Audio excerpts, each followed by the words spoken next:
Hello friends, देव studies से मैं पूनम कुमारी आपका बहुत बहुत स्वागत करती हूँ। दोस्तों, हम लोग जो है राजपूत काल के बारे में पढ़ रहे हैं और राजपूत काल में जो है हमने क्रमशः जो है गुर्जर प्रतिहार वंश, गहरवाल वंश और फिर चालुक्य वंश, जिन्हें सोलंकी वंश भी कहा जाता है, तो इन सब राजपूतों की जो शाखाएं हैं उनके बारे में जो है हमने पढ़ रखा है।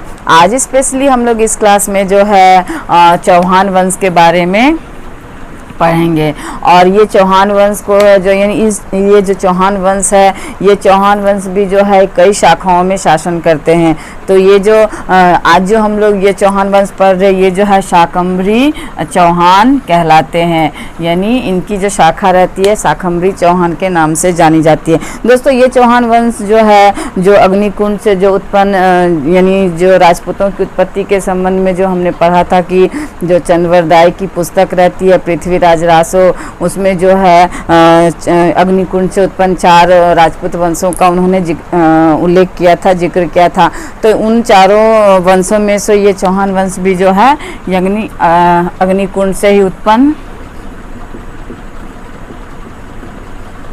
अग्निकुंड से उत्पन्न राजवंश माने जाते हैं। और ये चौहान में भी जो है लगभग 24 शाखाएं बाद में उत्पन्न हो जाती है, यानी 24 शाखाओं में जो ये चौहान भी शासन करते हैं। उन 24 शाखाओं में से ये जो है जिस चौहान के बारे में हम लोग पढ़ रहे हैं, जिस वंश के बारे में इस वीडियो में, उनमें जो है जो पृथ्वीराज चौहान जो एक महान शासक है, जिनका मोहम्मद गौरी से संघर्ष जो है इतिहास में बहुत महत्वपूर्ण माना जाता है। तो हम लोग जो है ये शाकंभरी चौहान के बारे में जानेंगे, पढ़ेंगे। तो ये जो शाकंभरी चौहान रहते हैं दोस्तों, इनका जो क्षेत्र रहता है वह जो है अजमेर और दिल्ली का क्षेत्र जो है इनका शासन का क्षेत्र रहता है। और इस वंश के जो संस्थापक है वो आपके वासुदेव माने जाते हैं। वासुदेव को चाहवान के नाम से भी जाना जाता है। तो कई इतिहासकारों का मानना है कि चूँकि ये वासुदेव इस वंश के संस्थापक रहते हैं और ये जो है चाहवान के नाम से भी जाने जाते हैं, तो इसलिए जो है इस वंश का नाम जो है चौहान वंश पड़ता है। इस वंश की स्थापना जो है वासुदेव के द्वारा 7वीं शताब्दी ईस्वी में होती है। यानी कि इस वंश का संस्थापक से संबंधित बस यही प्रश्न आता है कि इसके संस्थापक कौन है। और एग्ज़ाम्स में जब भी ऑप्शन रहेगा तो आपका ज़्यादातर यही ऑप्शन रहता है, ये ऑप्शंस कम ही रहता है। तो इसको ही मूल रूप से ध्यान में रखना है। अब ये जो है इसकी राजधानी के बारे में हम लोग जानने का प्रयास करते हैं। तो इसकी जो आरंभिक राजधानी रहती है वह अहिछत्र रहती है, किंतु बाद में जो है ये राजधानी अजमेर को बनाते हैं। यानी आरंभिक राजधानी तो अहिछत्र रहती है और बाद में जो है राजधानी स्थानांतरित होकर अजमेर बन जाती है। आइए हम लोग जो है इसके प्रमुख शासकों के बारे में जानने का प्रयास करते हैं। तो इसका सबसे प्रमुख जो शासक है वह जो है, यानी इस वासुदेव के बाद कई शासक आए, लेकिन उनका जो जिक्र इतिहास में, यानी उनके कार्यों का जिक्र कहीं इतिहास में नहीं है। तो जिनसे प्रश्न पूछे जाते हैं उनके बारे में हम लोग जानेंगे। तो इसका प्रमुख शासक अगला जो रहता है वह अजय राज रहता है।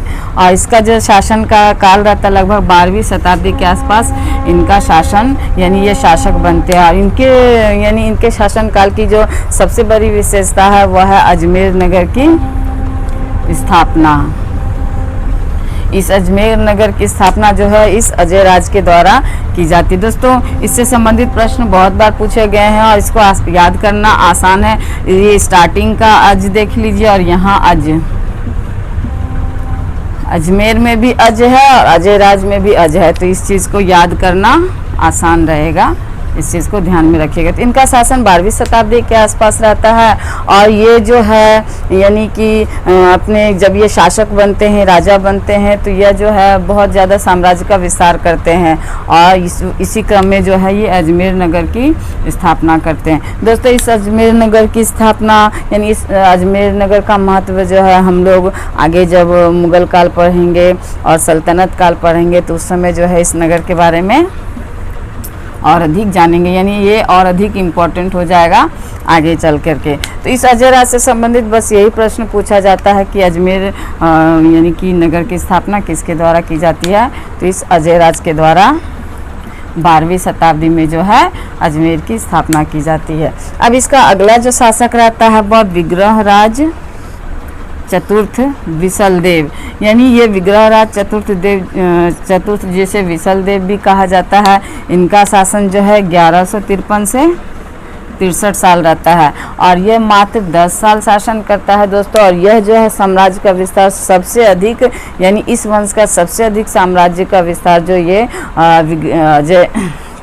ये विग्रहराज चतुर्थ के द्वारा ही किया जाता है। ये विग्रहराज चतुर्थ पूर्व से लेकर पश्चिम, उत्तर से लेकर दक्षिण तक जो है अपने साम्राज्य का विस्तार करता है, यानी अपने आसपास के जितने क्षेत्र रहता है वह युद्ध के माध्यम से जो है जीतता है और अपने साम्राज्य का जो है विस्तार करता है। और इसके द्वारा एक रचना की जाती है हरिकेल, यानी ये जितना अच्छा शासक रहता है उतना ही अच्छा ये लेखक भी रहता है। इस हरिकेल से संबंधित प्रश्न बहुत बार एग्जाम में पूछे गए हैं कि हरिकेल के रचनाकार कौन है। तो हरिकेल के रचनाकार जो है आपका विग्रहराज चतुर्थ रहते हैं, जो कि चौहान वंश का एक महान प्रतापी शासक रहता है, जिनका जो शासनकाल 1153 से 63 रहता है। इनके दरबार में एक राजकवि रहते हैं जिनका नाम सोमदेव रहता है। तो यह प्रश्न भी कई बार एग्जाम्स में पूछे गए हैं। तो इनके राजकवि सोमदेव के द्वारा जो है ललित विग्रहराज की रचना की जाती है। तो ये भी प्रश्न कई बार पूछे गए हैं कि जो राजकवि सोमदेव है वह किनके दरबारी कवि थे, या उनके रचना का क्या नाम है, या ललित विग्रह के रचनाकार कौन है। तो इस प्रश्न को हमेशा मतलब कि एग्जाम्स के दृष्टिकोण से ये बहुत महत्वपूर्ण है, तो इसको ध्यान में रखना है। अब इसका जो सबसे महान और इस वंश का सबसे प्रतापी शासक रहता है वह पृथ्वीराज तृतीय रहता है। और ये पृथ्वीराज तृतीय जो है, यानी कि पृथ्वीराज तृतीय को ही जो है पृथ्वीराज चौहान के नाम से हम लोग जानते हैं। पृथ्वीराज तृतीय से पहले यानी कि पृथ्वीराज नाम के 2 और शासक यानी अन्य शासक भी आ चुके होते हैं। तो ये पृथ्वीराज चौहान जिनके बारे में हम पढ़ रहे हैं, 1168 ईस्वी में इनका राज्यारोहण होता है और ये 1192 तक शासन करते हैं। और ये इनका जब राज्यारोहण होता है, यानी ये जब 1178 ईस्वी में शासक बनते हैं, राजा बनते हैं, तो वो क्या करते हैं, दिल्ली को अपनी राजधानी बनाते हैं। दोस्तों दिल्ली जो है, दिल्ली का संस्थापक तोमर वंश को माना जाता है। तोमर वंश के जो है अनंगपाल के द्वारा जो है दिल्ली की स्थापना की जाती है। और ये तोमर वंश भी राजपूतों की ही एक शाखा रहती है। और ये तोमर वंश जो है, यानी तोमर वंश की कन्या का जो विवाह इन चौहानों के यहाँ होता है, यानी इनके बीच वैवाहिक संबंध रहता है। पृथ्वीराज की चौहान की जो माता रहती है, यानी इस पृथ्वीराज तृतीय की जो माता रहती है, वह माता जो है इस अनंगपाल की पुत्री रहती है। तो ये भी प्रश्न कई बार पूछे गए हैं कि जो दिल्ली की स्थापना किनके द्वारा, किस वंश के द्वारा की जाती। तो वंश पूछे तो तोमर वंश होगा और शासक पूछे तो अनंगपाल होगा। तो ये जब अनंगपाल की कोई यानी कि पुत्र कोई नहीं रहता है, तो वह जब पृथ्वीराज चौहान को ही जो है यानी कि उसका पृथ्वीराज चौहान का क्षेत्र तो शासन का अजमेर रहता है, जो कि राजस्थान में रहता है। तो चूंकि अनंगपाल का कोई पुत्र नहीं रहता, तो दिल्ली का शासन भी बाद में जो है पृथ्वीराज चौहान के हाथ में ही आ जाता है। तो जब दिल्ली का क्षेत्र उनके शासन में आता है, तो वो जो है अजमेर से जो है राजधानी स्थानांतरित कर देते हैं आपका दिल्ली में। तो दिल्ली को वो अपनी राजधानी बनाते हैं और ये अपने शासनकाल में कई युद्धों को जीतते हैं, लड़ते हैं। किंतु इनके युद्ध का जो है यानी इनके जीवन का सबसे महान और जो इतिहास में जिनका जिक्र मिलता है वह तराइन का युद्ध माना जाता है। और इस तराइन के मैदान में जो है 2 युद्ध होते हैं, एक 1191 में जिसे तराइन का प्रथम युद्ध माना जाता है, दूसरा जो है 1192 में जो कि तराइन का द्वितीय युद्ध माना जाता है। तो 1191 में तराइन का युद्ध होता है मोहम्मद गौरी और पृथ्वीराज चौहान के बीच।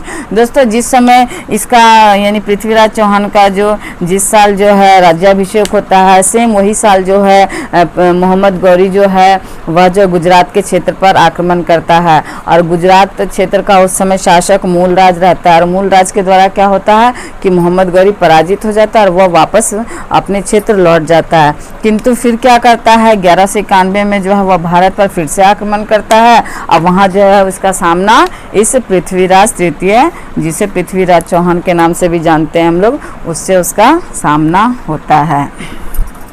दोस्तों कई बार एग्जाम्स में प्रश्न पूछे जाते हैं कि पृथ्वीराज चौहान किसे कहा जाता है। ऑप्शन में आपको दे दिया जाएगा पृथ्वीराज प्रथम, पृथ्वीराज द्वितीय, पृथ्वीराज तृतीय। तो इस चीज़ को बिल्कुल दिमाग में सेट कर लीजिए कि ये जो है पृथ्वीराज तृतीय जो है इसे ही पृथ्वीराज चौहान कहा जाता है। तो आते हैं हम लोग फिर से मूल पॉइंट पे। तो जब मोहम्मद गौरी 1191 में भारत पर आक्रमण करता है तो ये तराइन के मैदान में जो है उसका मोहम्मद गौरी से और पृथ्वीराज चौहान के बीच युद्ध होता है। और इस युद्ध में यानी ये एक घमासान युद्ध होता है दोनों के बीच। इस युद्ध में क्या होता है कि मोहम्मद गौरी जो है बुरी तरह से पृथ्वीराज चौहान से पराजित हो जाता है, और वह जो है घायल अवस्था में जो उसका सेनापति उसे वहाँ से वापस यानी कि युद्ध क्षेत्र से ले जाता है, और पृथ्वीराज चौहान भी जो है उन्हें वापस जाने देते हैं। तो वहाँ से क्या होता है कि मोहम्मद गौरी भाग जाता है। मोहम्मद गौरी और मोहम्मद गौरी जब भाग जाता है तो वह क्या करता है कि यानी 1 साल तक वह सैनिक व्यवस्था को सुधारता है, यानी युद्ध की वह रणनीतियाँ बनाने में जो 1 साल बिताता है। वह जानता है इस चीज़ को अच्छी तरह से कि जो पृथ्वीराज चौहान है वह उस समय जो भारत का सबसे महान, सबसे प्रतापी, सबसे शक्तिशाली और एक महान योद्धा था। तो उसे हराना इतना आसान नहीं था, और वो एक बार हार का मजा चख भी चुका था उस पृथ्वीराज चौहान से। तो उसे ये चीज़ समझ में आता है कि इसे आसानी से हराया नहीं जा सकता। तो इस वजह से है वो कूटनीतिक विधियां अपनाता है पृथ्वीराज चौहान को हराने के लिए। और पृथ्वीराज चौहान को हराने के लिए वह क्या करता है कि गहरवाल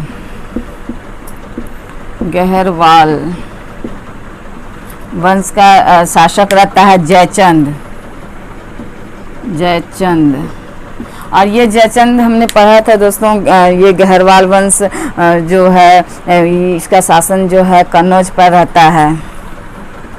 कन्नौज यानी इसका शासन का क्षेत्र कन्नौज रहता है। कन्नौज के संघर्ष में हमने देखा था कि 3 राजवंशों के द्वारा जो है लंबे समय तक इस कन्नौज पर शासन के लिए जो है त्रिपक्षीय संघर्ष चला। तो इस कन्नौज का ही शासक जो रहता है जयचंद रहता है, जो कि गहरवाल वंश का राजा रहता है। तो होता क्या है दोस्तों, ये जयचंद की पुत्री के साथ जो है पृथ्वीराज चौहान विवाह करता है।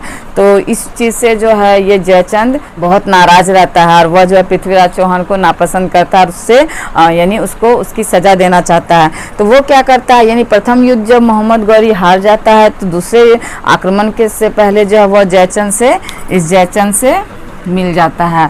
और जयचंद से मिलने के पश्चात क्या होता है कि जब तराइन के मैदान में द्वितीय युद्ध होता है तो वहाँ मोहम्मद गौरी का सेनापति रहता है कुतुबुद्दीन ऐबक और बख्तियार खिलजी, और इस जयचंद की मदद से जो है पृथ्वीराज चौहान को जो मोहम्मद गौरी हराने में सफल होता है। ना सिर्फ हराता है बल्कि उसकी हत्या कर देता है, और इस तरह जो है इस युद्ध में जो है पृथ्वीराज चौहान का अंत हो जाता है। तो उसके बाद पृथ्वीराज चौहान की जब मृत्यु हो जाती है तो उसका पुत्र रहता है गोविंद। उसको क्या करता है कि ये मोहम्मद गौरी अजमेर का शासक नियुक्त कर देता है, यानी दिल्ली का क्षेत्र तो वो अपने शासन में रखता है, लेकिन अजमेर का शासक गोविंद को नियुक्त करता है। मीन्स सामंती शासक के रूप में जो है इस गोविंद को वह नियुक्त करता है, यानी उसके अंदर में ये गोविंद शासन करता है। तो कुल मिलाकर ये कह सकते हैं कि पृथ्वीराज चौहान के साथ जो है यानी उसके अंत के साथ जो है इस वंश का अंत हो जाता है। तो ये इस वंश का यानी पृथ्वीराज चौहान जो है इस वंश का ही नहीं बल्कि भारत वंश का एक महान और प्रतापी शासक माना जाता है, और इस वजह से इस तरह जो है इसका अंत हो जाता है तराइन के द्वितीय युद्ध में। अब इसके जीवन से संबंधित एक महत्वपूर्ण बात है दोस्तों कि ये इनका चंद्रवरदाई जो है इनके दरबारी कवि रहते हैं, यानी पृथ्वीराज चौहान के, और उनके द्वारा जो है पृथ्वीराज रासों की रचना की जाती है। और ये सब जो जानकारियां हैं इतनी इस पृथ्वीराज रासों के द्वारा ही मिलती है। और इनकी जानकारी का एक स्रोत है जयानक की रचना पृथ्वीराज विजय। ये इस रचना से भी जो है पृथ्वीराज के जीवन से संबंधित विभिन्न तथ्यों की, विभिन्न बातों की जानकारी मिलती है।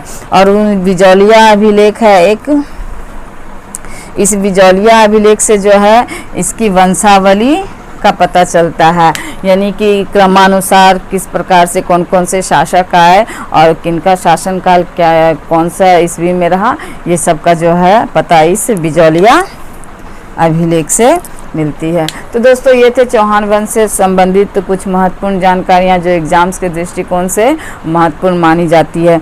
अगले वीडियो में जो है हम लोग जो है राजपूतों की अन्य शाखाओं के बारे में पढ़ेंगे। तब तक के लिए मेरे वीडियो को देखने के लिए और मेरे चैनल से जुड़ने के लिए बहुत बहुत धन्यवाद।